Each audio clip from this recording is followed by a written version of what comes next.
To order. This is the regular meeting of the Northfield Public School. This is Monday, February 27th. Dr. Richardson, there are a number of items in the table file. Yes, I've got a couple of different items in terms of the items for discussion. First of all, in the table file is the PowerPoint presentation for the draft district technology plan for your review.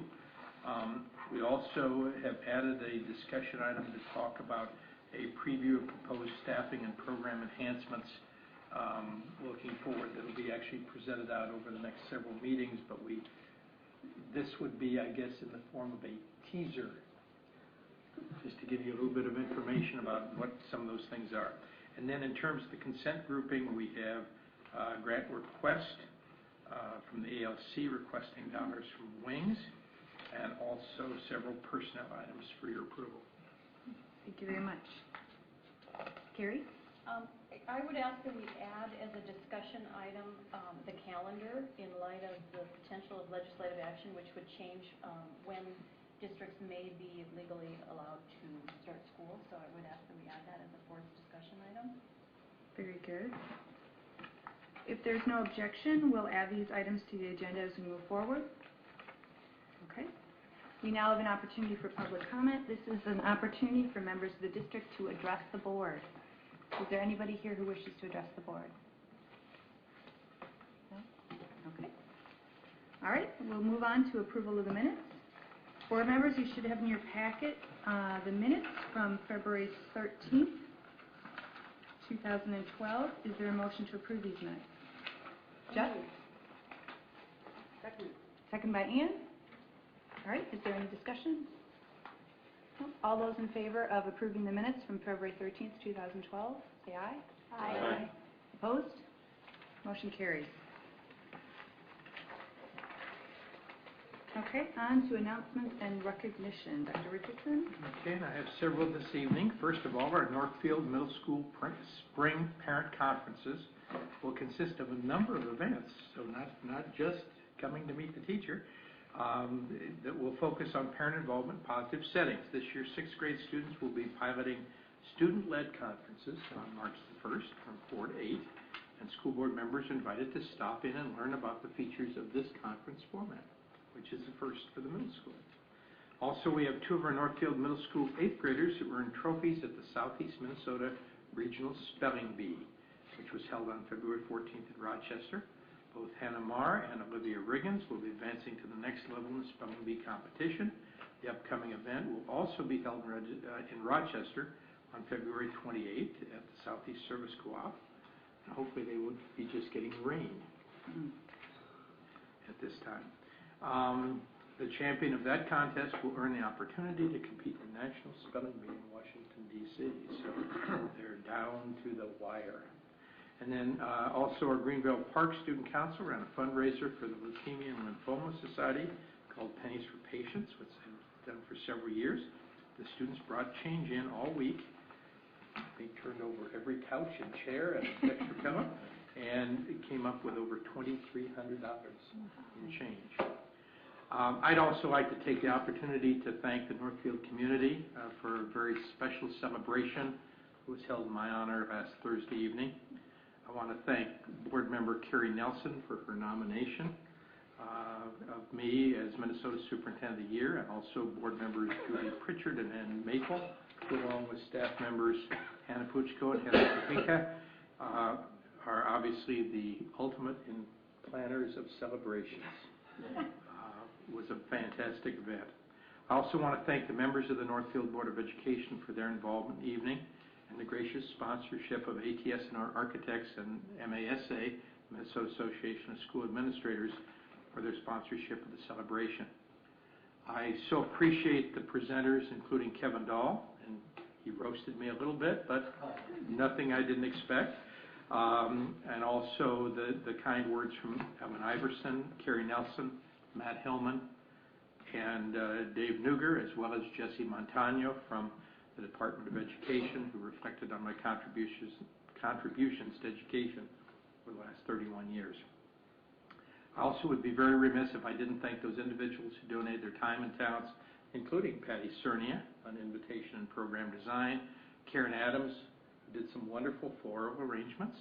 And Archibald, who I'm still working through the sugar coma, but it's really good, for the cake and cupcakes, and also the sweet jazz musicians for great vocals and instrumentals, except when the superintendent was asked to join in the singing, and actually included, again, our former school board member, Wendy Smith, and also current daughter, Muriel Carpenter, of a school board member.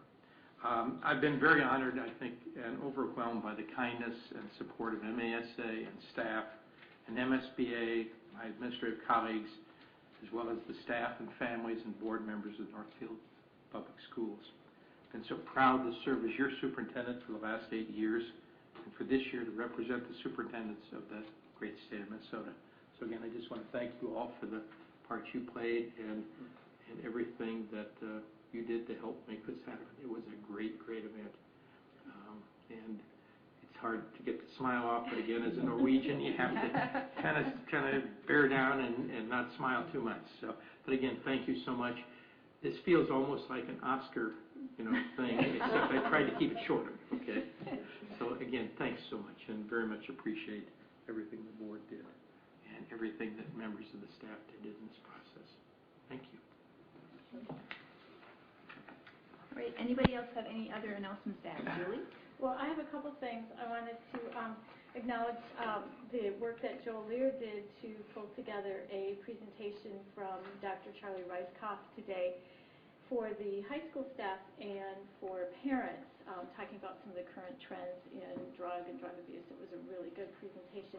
And then secondly, congratulations to Gao Hong, our Chinese teacher at the high school, for her role in an amazing performance yesterday at the Carlton Concert Hall, Music of China, and it was really well done. And our high school first year and second year students sang a song in Chinese, and it was really amazing. And the Northfield Youth Choir were there, as well as Carlton and St. Elmo's. It was a real collaboration of lots of very talented people in this community, and it was really well done, and I was very proud of our high school students. They did a great job. Anyone else? All right. Well, we'll move on to our first item for discussion. We have Joel, you're presenting the Northfield High School PLC presentation? Presenting in the loosest interpretation of that word, but yes, presenting. First of all, before I introduce Ray Coudray and the team he has assembled to share with you the PLC work of the math department, I do just want to kind of reiterate what we have said over the years, the thank you to you as a board for allowing our staff across the district to have this time to work in the world of increasing student achievement and improving instruction. As I move around the region among conference principals and other colleagues across the state, we have become a bit of an informal pillar, if you will, in terms of the PLC model, that other schools are looking at ways to incorporate this into their programming, and a lot of times it comes back to the simple question, how are you able to do that every week, late start, that whole piece? And I tell them very quickly that it's about a supportive community and a supportive board that is willing to put their collective necks on the line for the sake of teachers having that time to work for the betterment of students. So for what it's worth, I hope you don't get tired of hearing that thank you, because you certainly deserve that. And on to our math group. My parents had a poster at the top of the stairwell in my house growing up that had a bunch of ducks kind of gathered staring at one another, and the caption underneath said, lead, follow, or get out of the way. And as building principal, I sometimes do each of those. This is one particular case where I'm just going to get out of the way.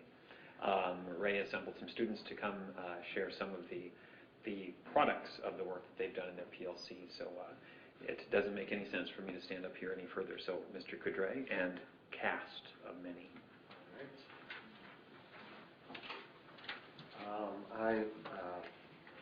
This is really fun for me to be here tonight. Although I'm very nervous, I'm in the middle of a cold, I have an incredible headache. But this is where I want to be, because this is where I get to show you what I really do, because I talk to you all in so many other roles so many times. And I just want to it just occurred to me that Joel and I and Dr. Richardson at various times had all these conversations on the front end of this PLC process. And now I get to show you and thank you by showing you what the product is. So I brought with me 3 students. I'm expecting a 4th that might come in a little bit late, but she had dance and she wasn't sure if she would make it. But if you girls want to come on up here, this is Claire Johnson, Abby Cornell. Oh my God. Shelby Callahan, which is hilarious that I forgot that. I'm just nervous, Shelby. You have to understand that. Shelby's actually my TA as well. And I was kind of laughing last week when someone mispronounced her name, and I mentioned it at the Pep Fest, and now I totally blew it off. So this is God's way of punishing me. Oh, that's hilarious. That's right. I was thinking this weekend about who to ask, and I was going to make some phone calls, and I thought, well, no, I'll just ask for volunteers. But I had a list in my head, and this is the list minus one person who's not here. I'm not kidding about that. So if you will hand those calculators out to, from this guy here, John Fossum, over to that guy here, Noel. You can hand, each of you take 2 or 3, and then give them to those. And I'm going to give one to Mr. Lisney because him and I go back a long way, and he is a technology nut, so I know he's going to love this. So just go ahead and give those to them. And I'll give you a piece of paper here. I'm trying to keep this as like, I didn't put any time into the actual presentation. This is what I do in my class. I want to show you what I do with my kids, okay? And as a matter of fact, the paper that you're getting, all I did is printed out what we've done in their class over the last weeks.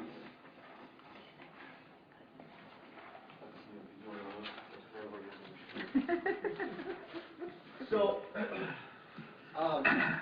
I've actually set up I'm going to ask you to help them log in. So I'm going to have you log in, and then I'm going to show you a few things. And I'm going to start class here. We use these calculators. These are TI Inspires, and this is graphing calculators to the maximum. And what you'll do is you'll hit the home key, and oh shoot, I have a smartboard in my class, so I can just go like touch the board. So you want to hit this home key right here, and then hit the number 5 and 5. Okay. Now we got to If you don't know what you're doing, let one of these girls know. Now that you're there, you put in the name that's on the screen here. This is really difficult without a smartphone. Press menu. You put in this name, so if you can read your name, it's your first name, and then Ann, you don't have to capitalize, by the way. And you have to do Ann space M, and Matt, you have to do Matt space H. I already have it. Oh. And then the password, don't tell anybody, is, what's the password, girls? 1, 2, 3, 4. Okay.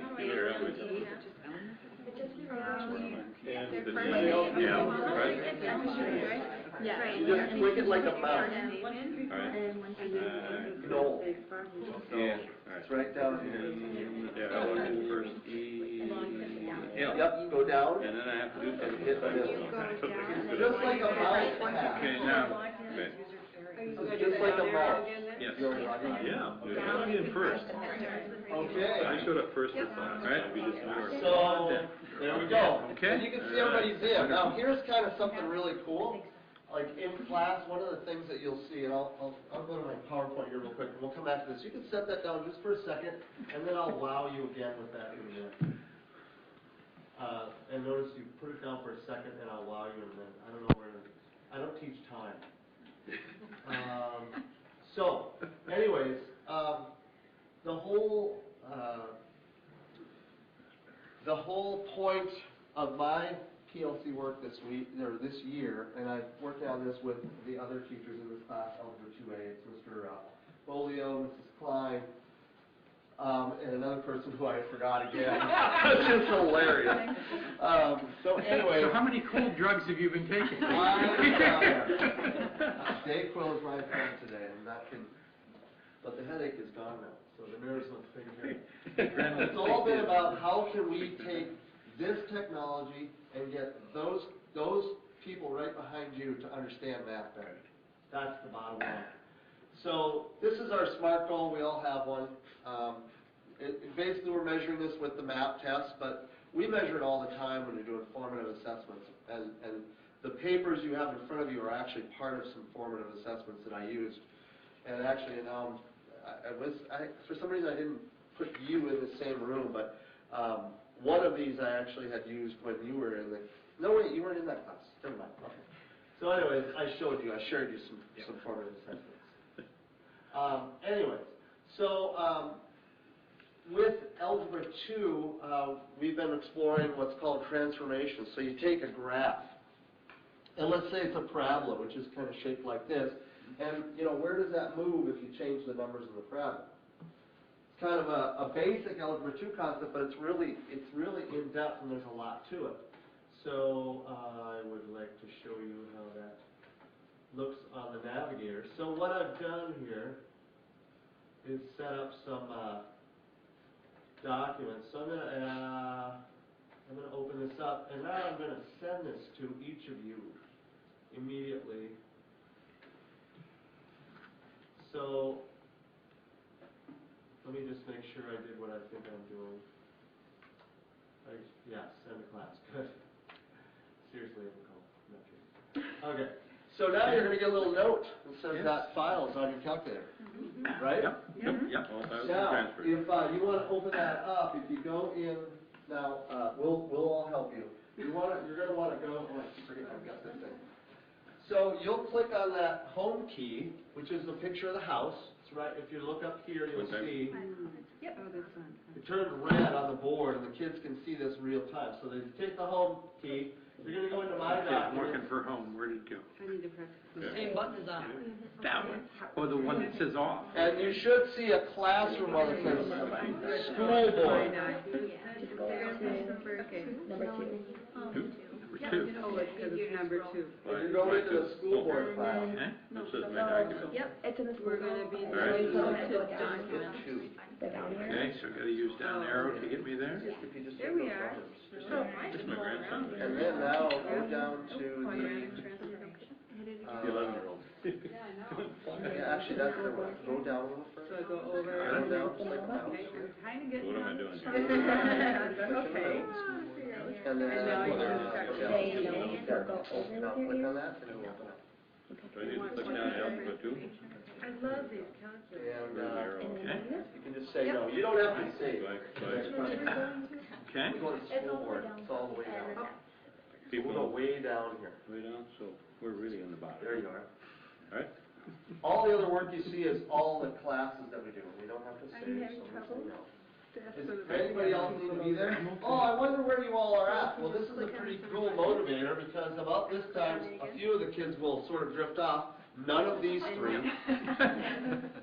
So what I do is I go over here to class and I take a picture of said class and it shows me everybody's calculator. And I can even put their name up there. Pretty So you are impressive. all in the right spot. That's good. And I could set that. Excuse me. I could set that so that it'll refresh every so often, 15 seconds, 30 seconds, or whatever. So what we're going to do is because it's it would take a little bit of time to sort of walk you through this. I'm going to show you this one document that we're working on, and let's see. This is it here. Why is that not where I wanted it to be? Oh, I know. Just give me 1 second here.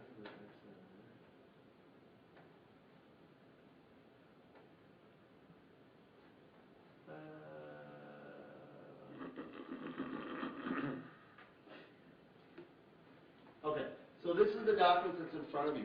And if you want to go to the next page of this document, there's a control key here. It'll turn red when I click on it. You'll click on control and then hit this side of the trackpad. And you should see it move sideways. And the girls will help you. They're really good at this. Cool. All right. I got it. Now there's dozens of ways to go around the calculator here, but I want to show you. There you go. Oh, I think you're on to that. Right arrow. Oh, there you go. And I just want to show you, and you don't have to do this on yours, but you're welcome to. Very cool. So if you just take a look up here for a second, here's what happens. There's a worksheet in front of you, which is, this for a second. It's this one right here. And basically, it's got 6 problems. And what I did is I sent this out to them. And then they're supposed to, I gave them 6 problems, and they're supposed to move this around to wherever the parabola is. So what they have to do is change these sliders. And if you watch up here, you'll see it changes real time. So they can change this in increments of 0.5. And this is called a transformation. Basically, it takes the original equation and it moves the graph around. And that way we can model real-world situations. And in keeping with the idea that I really wanted to show you what's happening in class right now, I didn't go out and do sort of the end product, which is what we'll do this spring, but I can take like a picture of a fountain that's in a parabola. I can take that picture, send it to the kids. This is what we'll do later this spring. They'll put that picture on the screen, like an actual color picture on the screen, and then they'll match this parabola. They'll be able to move this around and see how we can actually model the shape of that curve on this, and they'll see the actual application right there. That's where we're going, and it's part of the beauty of this, but it's not where we're at. I really want to show you where we're at. So we use this to show the students, here's the equation. You can see the letter H right here, and that matches up with the letter H here. So this is H equals 1, so they'd write on their paper X, or X minus 1. And then K is -4, so -4 here. And we haven't messed with A, but that'll do another piece to it. That we're trying to get them to understand how these various pieces move this graph around and how they really operate with how the math really affects the graph. And they get this sort of real time, oh wow, that's cool. And then I'll show you another piece that's really kind of exciting about this, and then share with you some of the results that I've seen. I'm going to send this file to you as well. And this one is a student response system that's built into this. So if you'll go back into your school board folder, it will help you get there.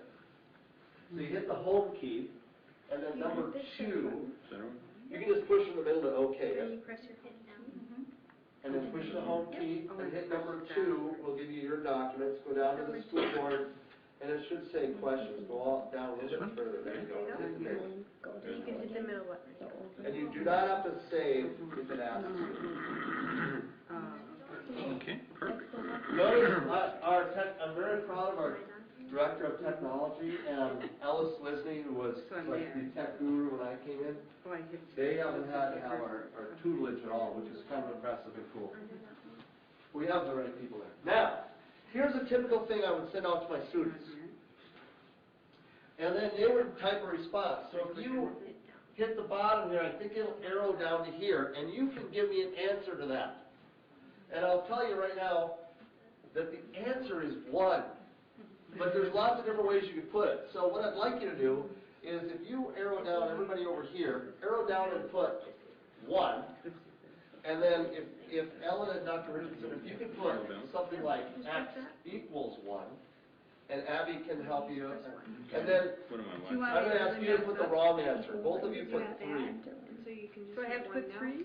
Why do I know Or what's 5. up there? Put 3 I or already 5. had That's one. where you're gonna put your answer. Oh, here it is, yeah. You can Why should Show that Show off. you can leave your All right. your correct response. So do I do the X down? Which button do you All right, how do I? You don't. I collect it. All right, very good. So, Sometimes a plus 3 equals 5. Anticipation. So do you have it now? Now, I will collect it when I want it. Okay. okay then.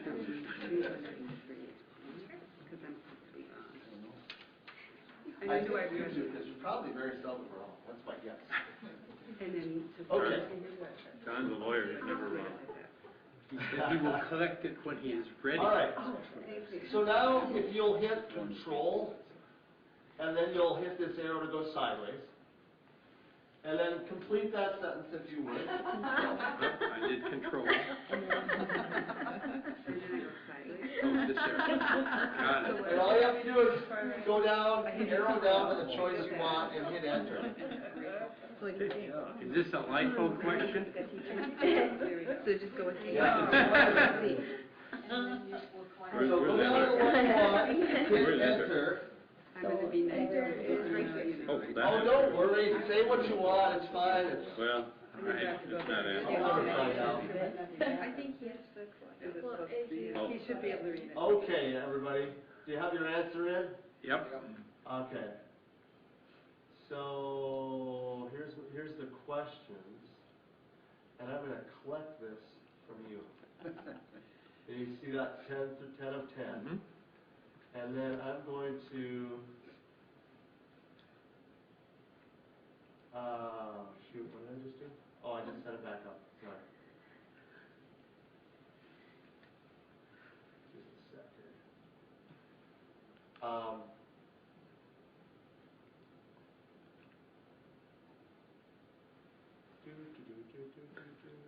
Open and review workspace. Actually, the fourth member who isn't here, Keely Kunkel, actually showed me how to do this. She just sort of guessed and figured it out. So now I can see what you did. And I can even go like this and mark this as right. So I can go, okay, so this is right. That's also another way to write this. And let's see. Ann M had 203. Of course, I wouldn't show the wrong answer. I'd probably go something like this maybe in class and go, oh, look, this is how Matt and Alice and Chris and Ellen wrote it. Now, I gave their semester exam, the multiple choice part was about half the exam. And before they left the room, I had collected it and I had done an item analysis on the entire exam. Just like this. Let's see the other one, just for interest's sake. Oh, you're so sweet. Whoa! You're still bitter about the Andy Griffith show. We'll talk about Sullivan, huh? So yeah. So that's an item analysis, and I can go through and mark each one, and we can look at, oh, this is how you said this should be, with the one where I can just take their responses as they write them. Or this is another way to do it, or, oh, look what happened here, and then sometimes the kids will go, well, I was thinking this. Then we can have another conversation. We've had that in their class. That's what we do. So, that is, I'm going to end the class here. That's a piece of technology that we just bought. Say that in case I ever want to use it. We just got these this year, and I guess I'll go back to here. So, we use this for absolute value inequalities, we use this for transformations, and those words probably don't mean a lot to you right now, because you're not in the middle of an algebra class. But if you notice, the girls behind you sort of shuddered a little bit when they heard those words. So what's the result? Not for at least 50 years. We did these absolute value inequality equations, which are really frustrating, and it's a difficult concept to get the kids to understand. We worked on them over weeks before break, over and over and over. We'd come to them and we'd do other stuff and come back to them. And then the day we got back from Christmas break, I gave an assessment, and they got to use the calculators. And that was the result. 22 out of 26 kids on this incredibly difficult. Now, to give you an idea, I sort of expected about half of them to get this. So it was cool. Now, I just gave that same one. I gave another one today. We kind of came back to it. It's been 2 months or a month and a half since we've been back. Seems like a year. How long has it been? About a month and a half, maybe? Anybody? Okay. And they were asking more questions today, but there was still a good percentage that still got it. And then when I reminded them of the graph, then they were kind of like, oh yeah, that's and then they went back to it. So it kind of builds up this mental image by being able to do the graphing, kind of what I showed you. This is from a test that, again, this class, Algebra 2A, took on Friday. And basically, what you normally expect in this particular class is about half of them will work, most of the hour, and there'll be 5, 10 kids who finish right away, whether they understand it or not, they're done, you know, in 15, 20 minutes. And you guys have seen this in your classes in the past, I'm sure. But on this particular test, every single student worked the entire hour. Now, part of that is because I wrote a poor test and it took too long. But the main thing is they all kept working at it, and they were allowed to use this calculator. They could come up with their answers. They did the traditional algebra algorithms. Then they'd go to the graph and they'd check that, and then they'd ask a few questions. But the time on task was off the charts compared to anything I've ever seen. It was really amazing. I was shocked. I actually went and told all math and algebra to colleagues, and then they chastised me. No, just kidding. No, but it was just so exciting for me because I was really proud of the work that they put in. I don't know if I told you that. Now, on pre-calc, I also use the same thing. And this is a really complicated graph that kind of does all kinds of really weird things that you don't really want to know because it'll make your head spin and you get a headache that I have. But I was able to cut this in really complex graphing concept, which has asymptotes, which is sort of where the graph goes like this and gets really close to the line. And it has places in the graph that don't exist, like it's called a hole in the graph where the data just has an undefined spot. And I was able to cut down the number of problems we did during and I purposely did this, just trying to see if I could get this faster. Cut down the number of days a little bit by like 1 or 2 days, cut down the number of homework problems for the kids, and spend a little more time in class just kind of playing with the calculator, looking at it, and getting that image in their head. And now this is more difficult for me to sort of assess the results because my 7th hour pre-calc class this year is a different group than last year, and I'm not sure if if it's really a cross-sectional sample, being a statistician. So I'm a little more skeptical about the results I saw here. But nothing will ever tell me that I'm wrong about what happened just last Friday with my Algebra 2 class, when they all, nobody ever gave up the whole hour. And they did a really phenomenal job.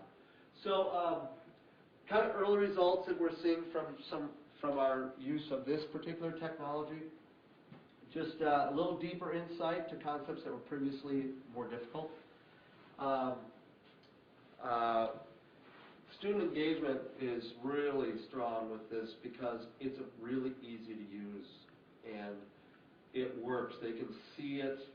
Kids who have had trouble in the past with some of this graphing stuff, they don't have to do even checking an answer is easy on this. I might show you that real quick. You know what, I won't because I don't want to waste your time. But if you want to see it, I'll gladly sit down and show you. And then where do we go from here? We have some additional training that we're trying to acquire. We actually have the card for the TI rep, and we're allowed to call him whenever we need help. We're trying to find the ability to go to the TI Institute, which is a couple of days, 2 8-hour or 3 8-hour days in the summer, where they do kind of an intensive study of this and you create more curriculum. We're using PLC time, and then we've used a little curriculum time last summer, and we're hoping to use some more this summer for this. And then we're working on, as part of the textbook, our adoption plan. We just kind of came off cycle. So this was actually supposed to be, we were supposed to have 2 classrooms this year, or 2 or 3, and then 2 or 3 next year, and 2 or 3 the following year. But there were some savings in textbooks in a bunch of other areas that allowed us to move that all up by 1 year. So what was a 3-year implementation is now actually going to be a 2-year implementation. So we've got 2/3 of the classrooms now are outfitted with these. Not everybody's using them quite to this extent, just because it was something I really pushed for, and I've been working with these a little bit more. But the more I do and share with my colleagues, the more they're bringing into their class. So I'd say overall, we really appreciate the investment, I guess. So that's what I had to share for you. That's what we do right now, and we don't have the map results, but our formative assessments as we've gone along have really